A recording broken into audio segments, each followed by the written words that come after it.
¿Qué tal? Buenas tardes amigos de DBB Noticias. Los saluda como todos los días desde la ciudad de Londres, Pascual Raúl Zárate Gil.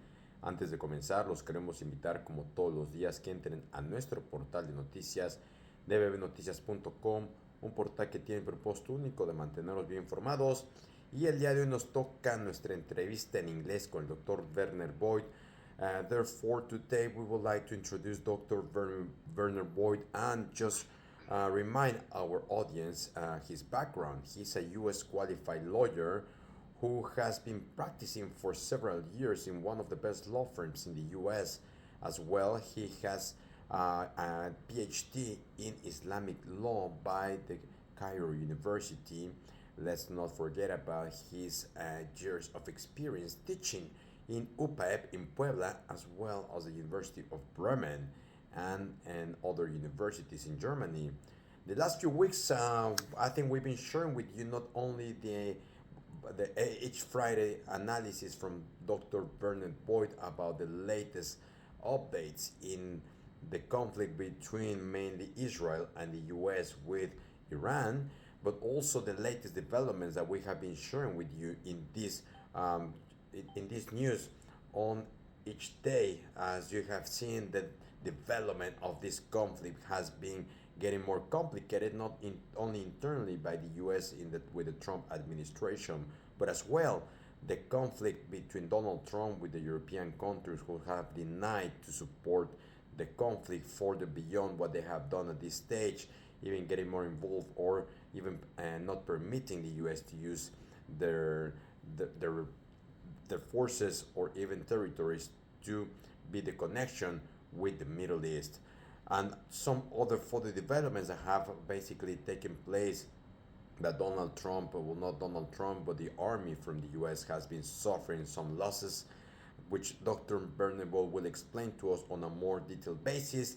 Therefore, today Dr. Bernabeu will talk about Trump's desperate, disorganized search in his speech on April Foolsday, April 1st, for a way out of the mess he has made of his war against Iran. Dr. Bernabeu, good afternoon. A very good afternoon. Well, on Wednesday, April Fool's Day, as you observed, in a prime-time address from the White House, a decidedly lethargic and tired-sounding president argued both that the war was necessary and Iran would rain down destruction on America and much of the world, and that the war was going great and will soon be over. If there is anyone not already on board with Donald Trump's war who would have been convinced by that speech, it's hard to imagine who they are and where they are. Well, the speech featured many of Trump's familiar rhetorical routines. The military, he said, has delivered victories like few people have ever seen before, while Iran was about to obtain a nuclear weapon like nobody has ever seen before. Everyone apparently is in awe, said the president. The whole world is watching, and they can't believe our power, strength, and brilliance. They just can't believe what they are seeing. And before you know it, he said, the war will be just a memory. We are on track to complete all of America's military objectives shortly, very shortly. We are going to hit them extremely hard over the next 2 to 3 weeks. We are going to bomb them back to the Stone Age where they belong. Well, on the contrary, however, right now, as we speak, Iran has shut down an F-15 fighter plane, and a desperate search for the crew is underway. And then 10 minutes ago, the U.S. Department of Defense announced that an A-10 air-to-ground fighter bomber is missing over Iran. So therefore, the capacity of the Iranians to locate American aircraft has not been obliterated, as Donald Trump is hallucinating. And the global energy crisis, the war has touched off. Well, not that is not Trump's fault. Certainly, he says, this is short term.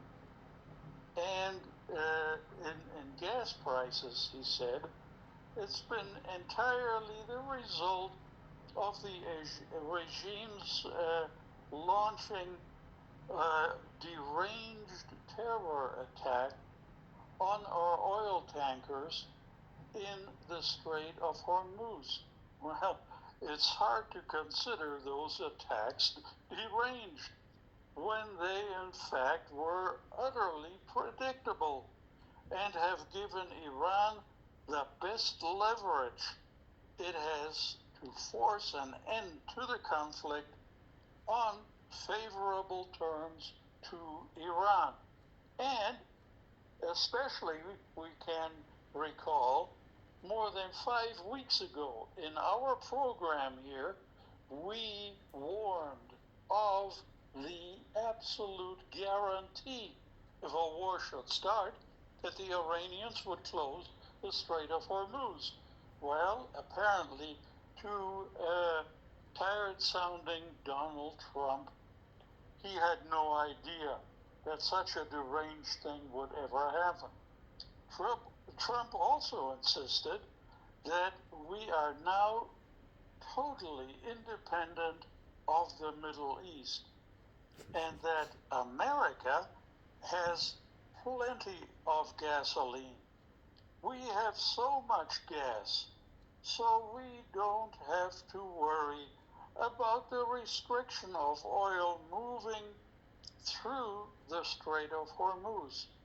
This certainly would be news to anyone who has filled up their gas tank in the past few weeks worldwide. Well, but a significant chunk of Trump's speech was given over to a crazed attack on the international nuclear agreement that was reached with Iran when Barack Obama was the president of the United States. It is worth reminding ourselves of that history because it shows a path he would have taken had Trump not been so crazy and so jealous of Obama as to tear up this agreement. Now we've got the problem on a worldwide basis. Now on May 8th, 2018, Trump pulled the United States out of this joint comprehensive plan of action. The multinational deal to restrict and monitor Iran's nuclear program was painstakingly negotiated and finalized in mid-2015 with the help of China, Russia, France, Germany, Britain, and the European Union. Trump's own advisors at that time including Secretary of State Rex Tillerson and the Defense Secretary James Mattis, had pleaded with Trump not to abandon that agreement, arguing that it was keeping Iran's nuclear ambitions in check. But Trump killed it anyway, claiming that the Iranian regime would quickly come crawling back and give in to him, Donald Trump. They are aware, said Trump, they are aware that going to want to make a new and lasting deal will be in the best interest of everyone. But no new agreement ever materialized. So here we are. The core terms of that agreement back then allowed Iran some limited uranium enrichment for peaceful purposes and strictly monitoring its nuclear program in exchange for relief from economic sanctions. Those are the ones Trump would probably be very happy to take today if he had the chance, if he were being honest. But instead, he said in his speech on Wednesday that had the nuclear agreement remained in place, there would have been no Middle East and no Israel right now, because Iran would have built nuclear weapons, then launched them against every country in sight. Those are the words of Donald Trump last Wednesday.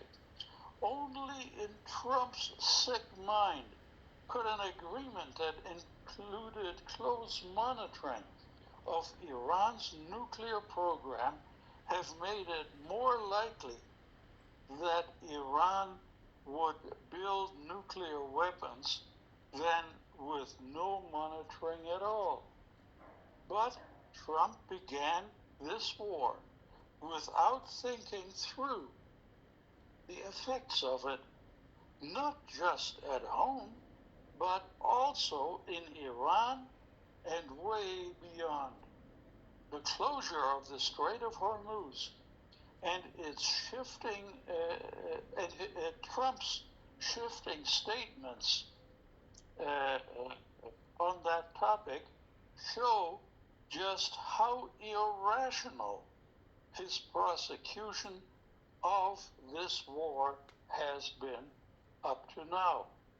When Iran closed the Strait of Hormuz by threatening and then attacking some ships traveling through the strait, Trump first reacted with rage and then threats. Then he demanded that America's allies step up to help secure the strait. And then he said it wasn't his responsibility at all. In his words, the Hormuz Strait will have to be guarded and policed by other nations that are using it. The United States will not. Then, this week, he said other nations that need oil from the Strait of Hormuz should build up some level of courage, go to the strait and then take it. But that he directed directly at the United Kingdom and at the government of France. And that point he repeated again several times on Wednesday night. Does that mean the fallout from the military campaign that he began is not Trump's problem? It's hard to know. Though he did say in his speech on Wednesday that when he ends the war, the strait will just open up naturally. Boy, that reminded me of 2020 and the COVID-19 crisis, where he again said, don't worry about the COVID-19 virus. It will just go away naturally. That seems to be the patented answer of Donald Trump to any problem.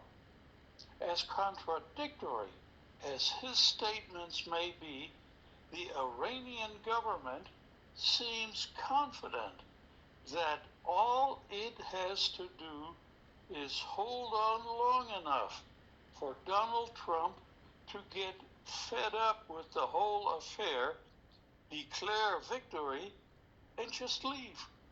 When Trump says things like the war will be over within maybe 2 weeks, he certainly gives that impression. And noting nothing essentially he said on Wednesday night would have convinced Iran otherwise. History is replete with disastrous wars, launched for terrible reasons and carried out with blundering incompetence, like this one. But in modern times, we may never have seen a war go sideways as quickly as the one that Trump started in Iran 5 weeks ago, with an Iranian regime still holding on to power and the world being plunged into a horrible energy crisis. And though he tried to slap some gold paint on his catastrophe, Trump still has not made a case for why his Iran war was anything but a terrible idea. Well, Donald Trump was in the Oval Office during the third week of the Iran war when a group of his most trusted advisors came to deliver some very unwelcome news. His longtime pollster, Tony Fabrizio, had conducted surveys that indicated the war Trump had launched was growing increasingly unpopular in the United States. Gas prices had surged way past $4 per gallon. Stock markets had tumbled to multi-year lows, and millions of Americans were preparing to take to the streets in protest to shout, "No kings in America."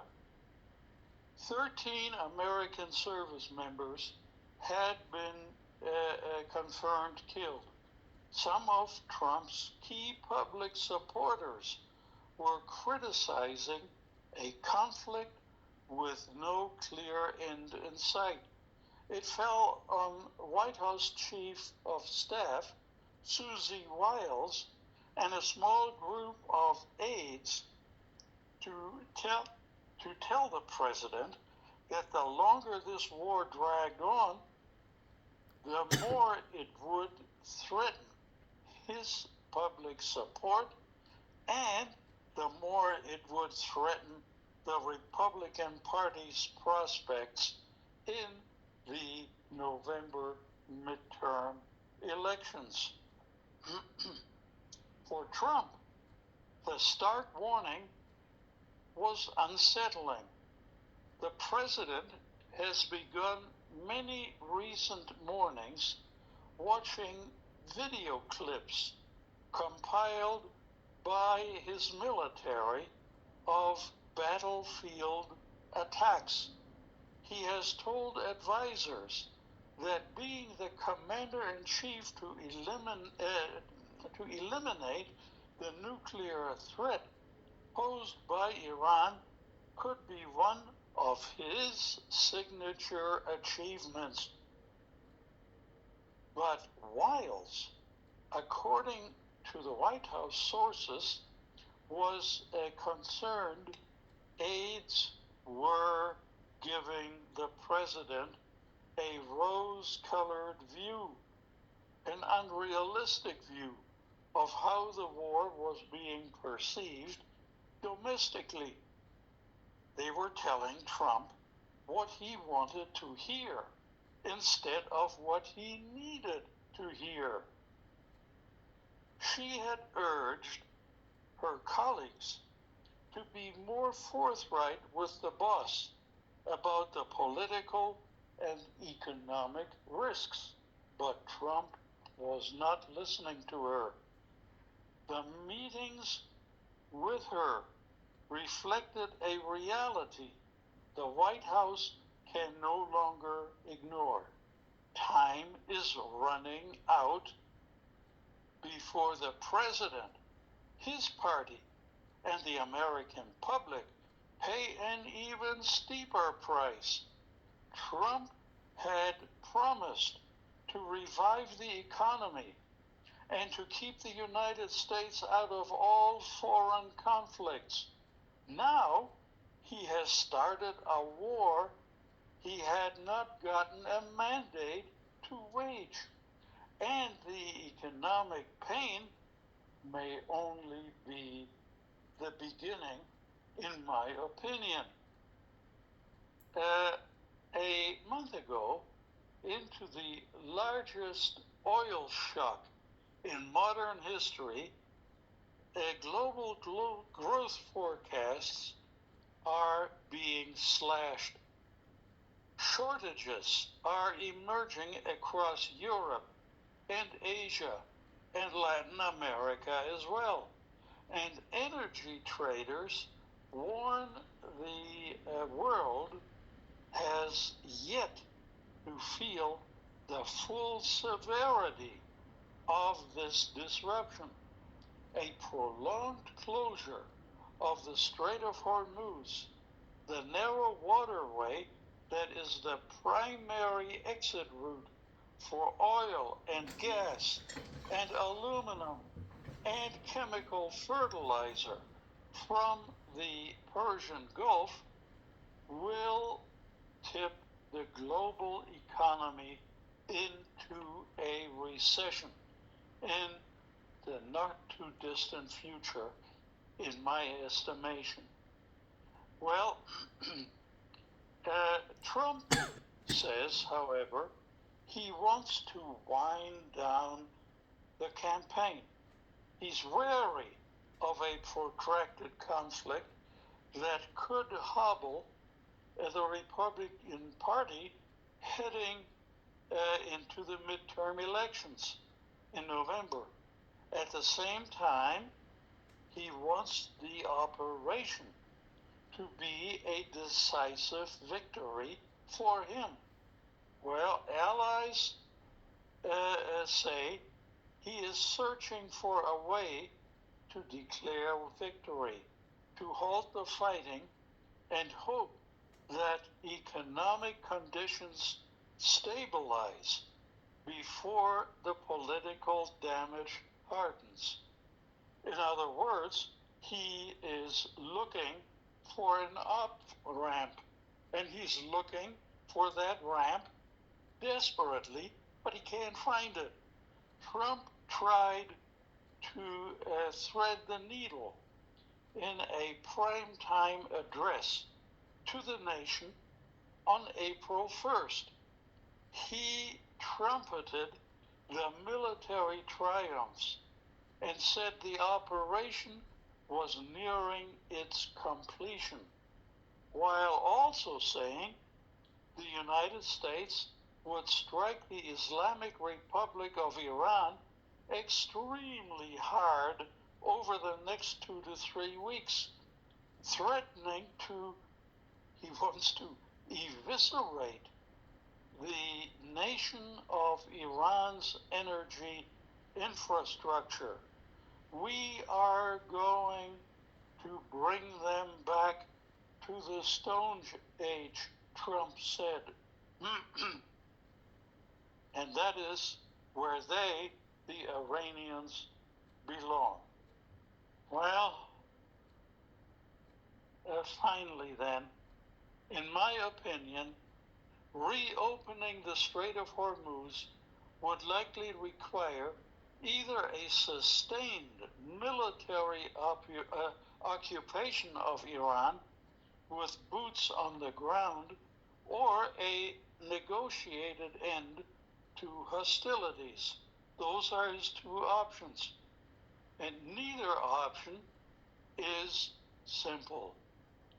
The Prime Minister of Israel, Benjamin Netanyahu, and the leader of Saudi Arabia, Crown Prince Mohammed bin Salman, are inclined to continue and prolong the conflict, viewing it as a rare opportunity to weaken a common adversary, Iran.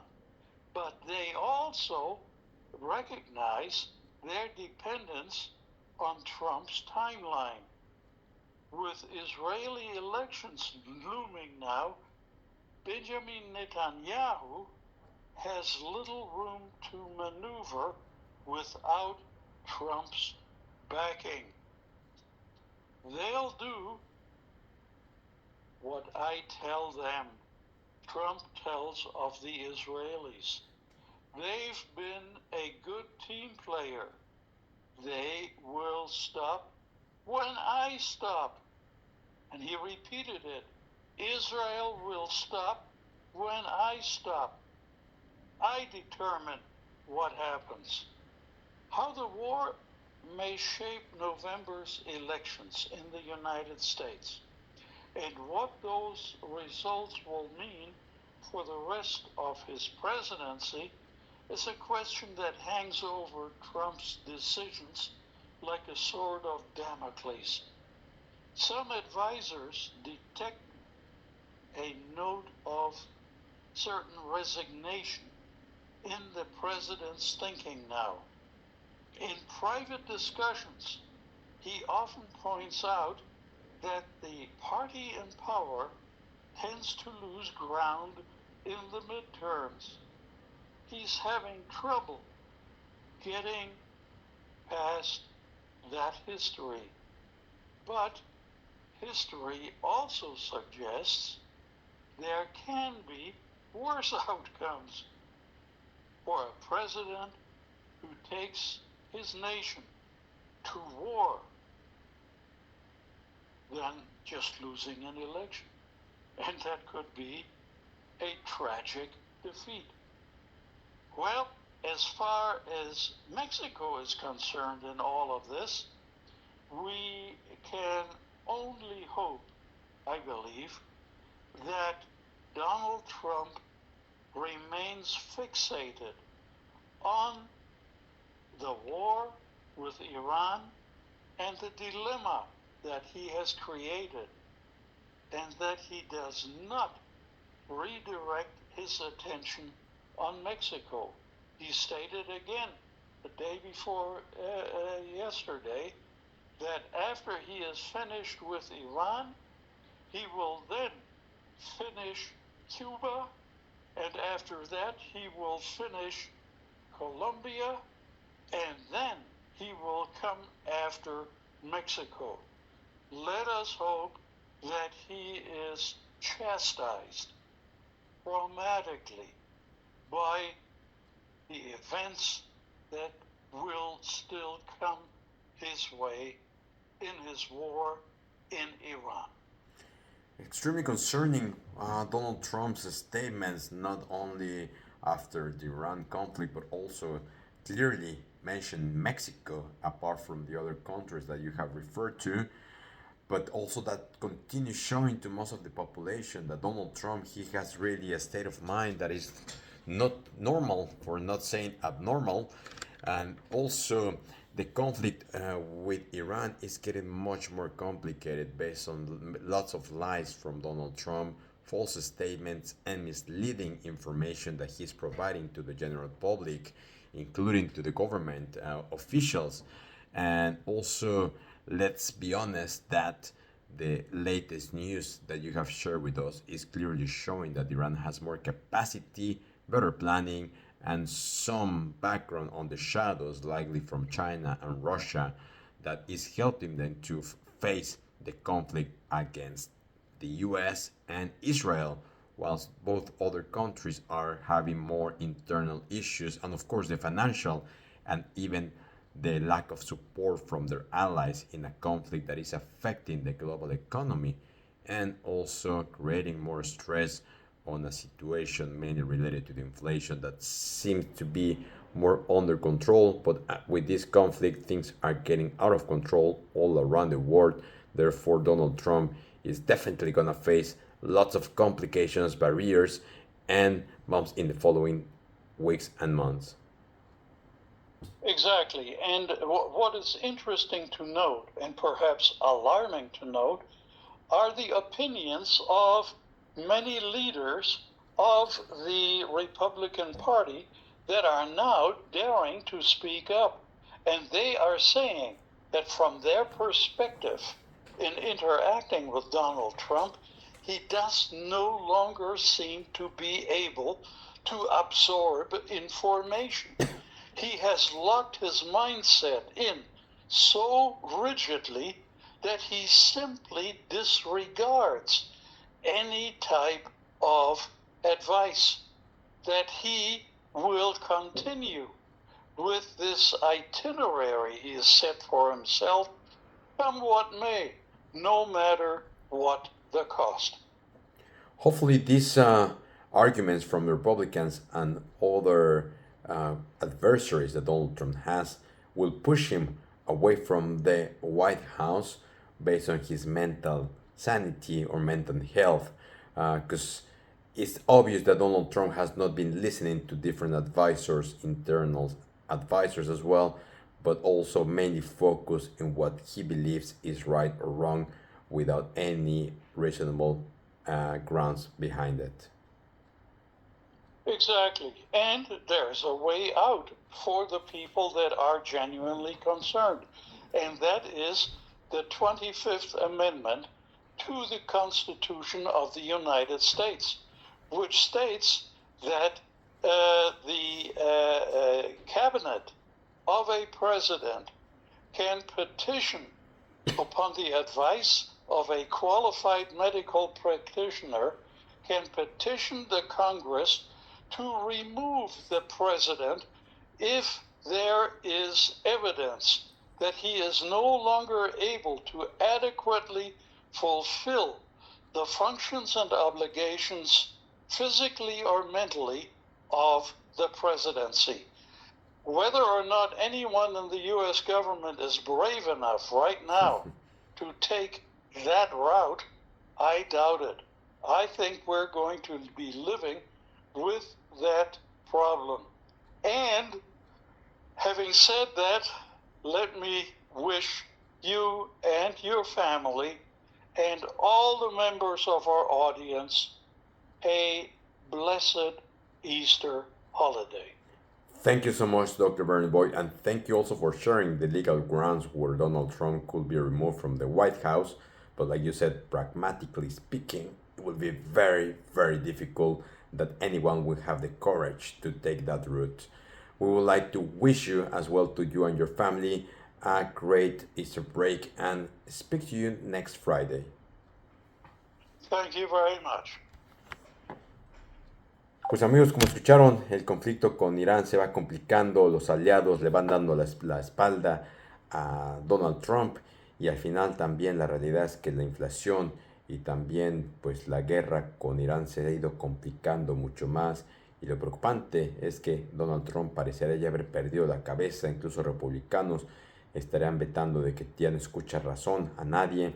Sin embargo, pues legalmente nos comenta el doctor Werner Voigt que podría haber argumentos para quitarlo de la administración, sin embargo, muy difícilmente alguien pudiera sacarlo de tal lugar, aunque también lo preocupante es que después Donald Trump señalar que una vez de sacar a Irán, irá tras Colombia, Venezuela, Cuba y también, por último, a México. Ojalá que no y que los acontecimientos le pongan barreras. Mientras tanto, pues les queremos agradecer y desearos un buen fin de semana y les recordamos que nos escuchamos el lunes con noticias frescas antes que los demás. Disfruten esta Semana Santa. Hasta la próxima.